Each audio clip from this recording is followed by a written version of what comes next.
یہ وہ زمانہ تھا جب آئی ٹی ابھی جو تھی بالکل ابھی شروع تھی، اتنی ایڈوانس نہیں تھی۔ جب ہم نے اس کے گھر ریڈ کی تو وہ اس کے گھر میں ایک شادی کا سما تھا، لائٹیں لگی ہوئی تھی اور تیل مہندی کا فنکشن چل رہا تھا۔ اس نے جناب وہ جیب تراشی کے وجہ سے جب سنا تو اس کی وہ وہاں زاروں کتار رونے لگ پڑا۔ میں نے صرف اپنی والدہ کو کچھ بتانا ہے، بتا کے تو میں آپ کے ساتھ چلتا ہوں۔ تو اگر آپ نے یہ اس موقع کے اوپر یہ ڈسکلوز کر دیا کہ میں ایک جیب تراش ہوں تو یہ میری بہن کی شادی ہے۔ آپ بلیو کریں کہ جب وہ بندہ میرے پاس بیٹھا تھا وہ آنسوؤں سے رو رہا تھا، زاروں کتار۔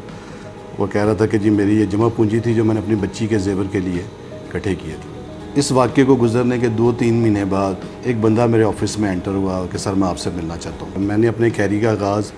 1993 میں ایز اے ایس اے کیا اور پنجاب پبلک سروس کمیشن کی طرف سے میں سلیکٹ ہوا۔ تو میرا یہ پولیس کا سفر سروس کا چلتا رہا۔ پھر 1998 میں نے دوبارہ پنجاب پبلک سروس کمیشن کے تھرو ایگزام دیا اور as a inspector direct induction میری ہوئی۔ آج میں آپ کے ساتھ ایک جیب تراش گینگ کا ایک بڑا دلچسپ واقعہ آپ کے ساتھ شیئر کروں گا جو میری لائف کا ایک میموریبل ایونٹ ہے، اور اس میں بینگ اے پروفیشنل پولیس افسر میں نے بڑی محنت کی اور میرے لیے یہ ٹیسٹ کیس تھا جب میں S H O civil line تھا۔ یہ 1999 کی بات ہے۔ تو 1999 نومبر کی یہ بات ہے جب میں S H O civil line duty سر انجام دے رہا تھا، تو میرے پاس ایک کوئی 50-55 سال کا ایک سائل آیا اور اس نے مجھے بتایا کہ سر میرے ساتھ جو ہے نا وہ بینک میں اپنے پیسے نکلوانے کے لیے گیا ہوں تو وہاں میری جیب تراشی ہو گئی ہے اور میرے ساتھ بڑی زیادتی ہوئی ہے۔ یہ میں اپنی بیٹی کی شادی کے لیے پیسے نکلوانا چاہ رہا تھا، کوئی 30,000 کے قریب، وہ جیسے نکلوائے ہیں اور تو میری جیب سے کسی نے وہ پیسے نکال لیے۔ آپ بلیو کریں کہ جب وہ بندہ میرے پاس بیٹھا تھا وہ آنسوؤں سے رو رہا تھا، زاروں کتار۔ وہ کہہ رہا تھا کہ جی میری یہ جمع پونجی تھی جو میں نے اپنی بچی کے زیور کے لیے اکٹھے کیے تھے۔ تو میں نے اس کو حوصلہ دیا اور میں نے اس بات کا یقین دلایا کہ سائل کو کہ اگر یہ آپ کے پیسے حق حلال کے ہیں تو انشاءاللہ تعالیٰ دنیا کی کوئی طاقت آپ کو اس کو پیسے سے محروم نہیں کر سکتی۔ میں نے اس سائل سے پھر بینک کا پوچھا، پھر میں موقع پہ گیا، بینک کا سارا سین وزٹ کیا۔ وہاں جو ہمیں اس جیب تراشی کے حوالے سے اس کو ڈیٹیکٹ کرنے کے حوالے سے جو لیڈ ملی وہ وہاں بینک کے کیمرے تھے۔ میں نے مینیجر سے بات کی اور بینک کے کیمروں کی ہم نے ویڈیو فوٹیج لی۔ یہ وہ زمانہ تھا جب آئی ٹی ابھی جو تھی بالکل ابھی شروع تھی، اتنی ایڈوانس نہیں تھی، اور یہ اسمارٹ فون اور یہ اسمارٹ کیمرے نہیں ہوتے تھے۔ تو ویڈیو فوٹیج ہم نے لی، اس کو سی ڈی کے اوپر لیا، ہم نے رائٹ کروایا اور اس سی ڈی کو لے کے میں پھر ہال روڈ چلا گیا اور ہال روڈ پہ وہاں جو ویڈیو فلم شادی کی جو ویڈیو فلم کی ایڈیٹنگ اور مکسنگ کرنے والی جو شاپس تھی وہاں جا کے میں نے اس کو سارا وہاں پہ اس کو ایڈٹ کروا کے اس کو سٹل کروا کے وہ بندہ جو جیب تراشی کرتا ہوا نظر آ رہا تھا ویڈیو میں وہ کیچ ہو گیا۔ تو اس کی تصویر کو ہم نے انہانس کر کے اور اس کے ہم نے ہارڈ کاپی پہ پرنٹ لے لیا۔ اس تصویروں کو لے کے میں نے اگلے دن جو ہے وہ تقریباً 30 سے 35 بینکوں میں نے اس کی فوٹو کاپیاں تمام مینیجر سے خود مل کے جو ہے وہ ان کو کاپیاں تقسیم کی اور ان کو میں نے ہدایت کی کہ یہ آپ نے یہ اپنے تمام سٹاف کے عملے کو دکھا دیں، اور یہ بندہ چونکہ ابھی مہینے کے شروع کے دن ہیں، یہ 3-4 تاریخ ہے، یہ 10-12 تاریخ تک یہ لوگ آپریٹ کرتے ہیں، تو یہ جیسے یہ بندہ آپ کے بینک میں سیکنڈ اٹیمپٹ کے لیے آئے یا دوسری جیب تراشی کے لیے آئے تو آپ نے اس بندے کو انگیج کر کے تو مجھے کال کر دیں۔ مجھے شاید 3 سے 4 دن گزرے ہوں گے تو مجھے یہ وابڈا ہاؤس کے یو بی ایل بینک کے جو مینیجر تھے ان کی کال آئی کہ سر آپ نے جو ہمیں تصویر دی تھی اس تصویر کی سیم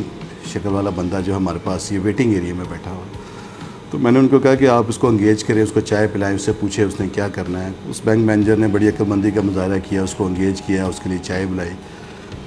اتنی دیر میں تھانے سے اپنی سرکاری گاڑی لے کے تو میں بینک پہنچا، اور جیسے ہی میں بینک میں پہنچا تو جیسے میں مینیجر کے کمرے میں داخل ہوا تو میں نے وہ چونکہ میں نے اس فلم کے اوپر بڑا کام کیا تھا، اس کی پکچرز نکالی تھی، تو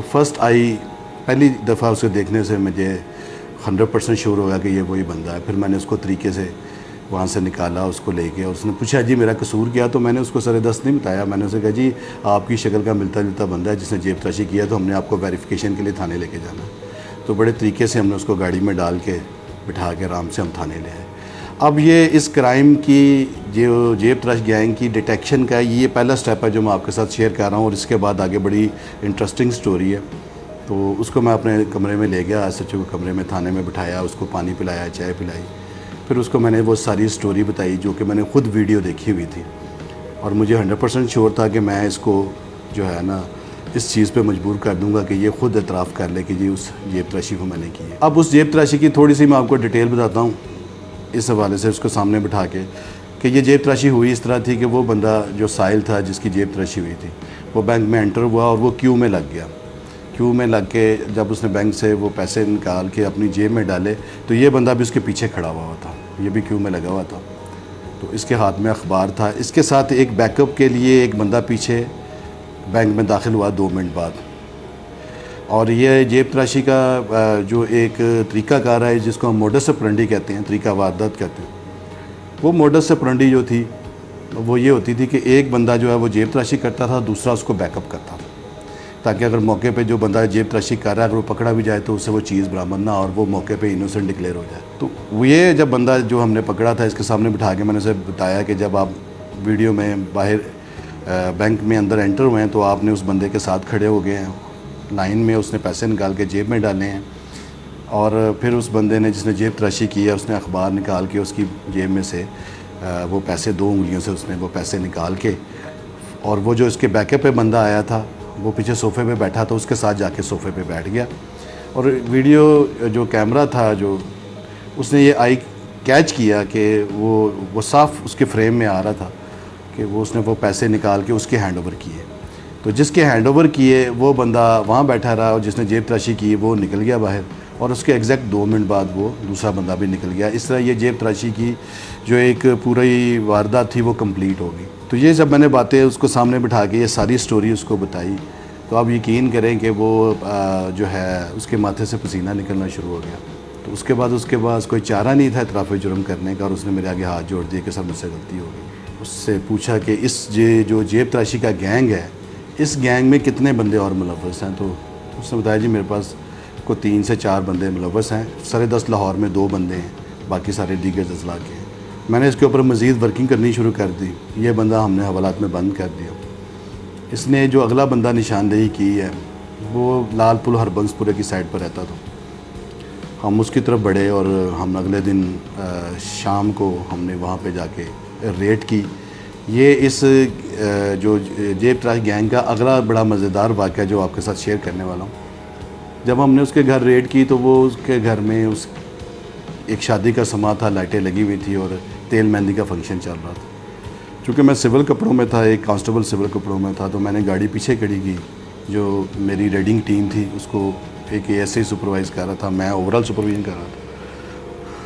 میں اس کے گھر میں گیا، دروازہ نوک کیا، پھر اس بندے کا نام پتے سے اس کو پوچھا۔ جب وہ بندہ باہر آیا تو میں نے پھر اس کو اپنا تعارف کروایا کہ جی میں SHO سول آئی ہوں، اور آپ کو پکڑنے آپ کی نشاندہی ہو چکی ہوئی ہے اور آپ فلاں بندے کے ساتھ مل کے جیب تراشی کرتے ہیں۔ تو اس نے جناب وہ جیب تراشی کے وجہ سے جب سنا تو اس کی وہ وہاں زاروں قطار رونے لگ پڑا، اور مجھے کہتا کہ جی آپ میرے پہ ایک احسان کر دیں، میں آپ کے ساتھ جلنے کے لیے تیار ہوں، لیکن خدا کے لیے باوردی پولیس جو ہے وہ میرے ساتھ نہ لائیے گا اندر، میں نے صرف اپنی والدہ کو کچھ بتانا ہے، بتا کے تو میں آپ کے ساتھ چلتا ہوں۔ تو اگر آپ نے یہ اس موقع کے اوپر یہ ڈسکلوز کر دیا کہ میں ایک جیب تراش ہوں تو یہ میری بہن کی شادی ہے تو یہ ساری خراب ہو جائے گی، ہمارے گھر میں بھی بہنیں ہیں، مائیں ہیں۔ تو ایک لینیٹ وہ میں نے وہاں پہ لیا اور میں نے اسے کہا کہ ٹھیک ہے میں یہاں ڈسکلوز نہیں کرتا، لیکن یہ ہے کہ میں نے اب سول کپڑوں میں ایک کانسٹیبل اس کے ساتھ کیا، اور اس نے اپنی والدہ کے کان میں یہ جو بھی بات کرنی تھی وہ کر کے اس کو میں پھر باہر پچھلی 2 گلیاں چھوڑ کے جو گاڑی کھڑی کی تھی اس کے گھر میں ہم نے بھنک نہیں لگنے دی کہ یہ بندہ جیب تراش ہے۔ ہم نے اس سائل کو بلایا، سائل کو بلا کے اس کی رقم دی اس کو جو 30,000 روپیہ تھی سپرداری پر۔ آپ یقین کریں کہ اس کی آنکھوں میں جو تشکر تھا، جو شکریہ تھا، جو اس کے آنکھوں میں ایک تسلی اور ایک میں بتا نہیں سکتا کہ وہ اس کا وہ کس طرح مطمئن تھا۔ اور میں نے اس کو وہ الفاظ یاد کروائے کہ میں نے کہا تھا کہ اگر آپ کے یہ حاکم لال کے پیسے ہیں تو یہ آپ کے ضرور ملیں گے۔ تو اس زمانے میں آپ کو پتہ ہے کہ یہ جو سونا تھا وہ 3-4 ہزار روپے تولہ سونا تھا، تو اس نے اپنی بیٹی کے لیے زیور خریدنا تھا، 5-6 تولے زیور خریدنا تھا۔ اب اس لائف کے اس پورے جیب تراشی کی گینگ کے حوالے سے جو ایک مزیدار چیز میں آپ لوگوں کے ساتھ شیئر کرنا چاہتا ہوں کہ میرے اس پوری ایفرٹ کو میرے سینئر نے بڑا اپریشیٹ بھی کیا اور مجھے سرٹیفکیٹ بھی دیا۔ اس واقعے کو گزرنے کے 2-3 مہینے بعد ایک بندہ میرے آفس میں انٹر ہوا کہ سر میں آپ سے ملنا چاہتا ہوں، کیونکہ ہم ڈیلی ہزاروں لوگوں سے ملتے ہیں، پبلک ڈیلنگ ہے، مختلف قسم کے گینگز پکڑتے ہیں۔ تو میں نے اسے کہا کہ جی میں نے آپ کو پہچانا نہیں ہے، تو پھر اس نے مجھے یاد کرایا کہ سر میں وہی بندہ ہوں جس کی بہن کی شادی پہ آپ نے مجھے اریسٹ کیا تھا۔ تو آپ نے اریسٹ کرنے کے بعد مجھے جیل بھجوا دیا تھا. میں کوئی 15-20 دن بعد میں جیب تراشی چونکہ ایک قابل ضمانت آفینس ہے, 15-20 دن بعد وہ آ گیا باہر. کہتا ہوں یہ 15-20 دن بعد واپس آ گیا. اور میں نے دل سے تہیہ کیا تھا کہ جس پولیس آفیسر نے مجھے پکڑا اور اس نے میری عزت رکھی, میری لاج رکھی, تو میں کتنی غریب لوگوں کے گھروں کی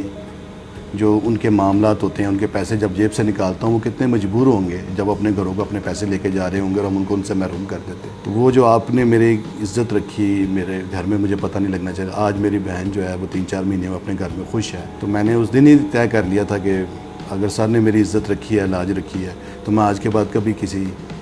کسی بھی شہری کے ساتھ یہ جیب تراشی کا واقعہ نہیں کروں گا. تو میں نے اسی دن توبہ کر لی تھی. میں واپس آیا اور میں نے پھر درزیوں کا کام سیکھا, اور درزیوں کا کام سیکھنے کے بعد الحمدللہ میں اپنی ایک ٹیلر شاپ جو ہے نا وہ میں لے گئی, کرائے پہ لے لیا, اور وہاں پہ اب رزق حلال کما رہا ہوں اور رزق حلال کما کر اپنے گھر کا پیٹ پال رہا ہوں. تو اس سارے واقعے سے مجھے آپ کے کنڈکٹ اور بیہیویئر سے, میں کوئی اپنی تعریف نہیں کر رہا, میں آپ کے ساتھ اپنا ایک واقعہ شیئر کر رہا ہوں.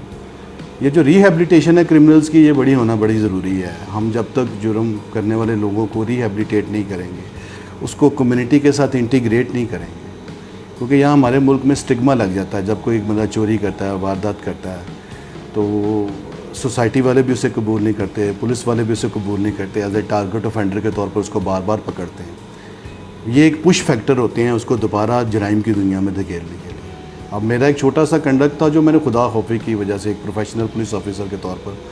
اس کی عزت بھی سیف رکھی اس کے گھر میں جب میں نے اسے پکڑا تھا. تو یہ بات اس کے دل میں بیٹھ گئی اور اس کو ایک موٹیویشن ملی کہ نہیں, میں نے اب جیب تراشی نہیں کرنی, ٹھیک ہے, اور میں اب رزق حلال کماؤں گا. تو میں اس کینوس کے تھرو,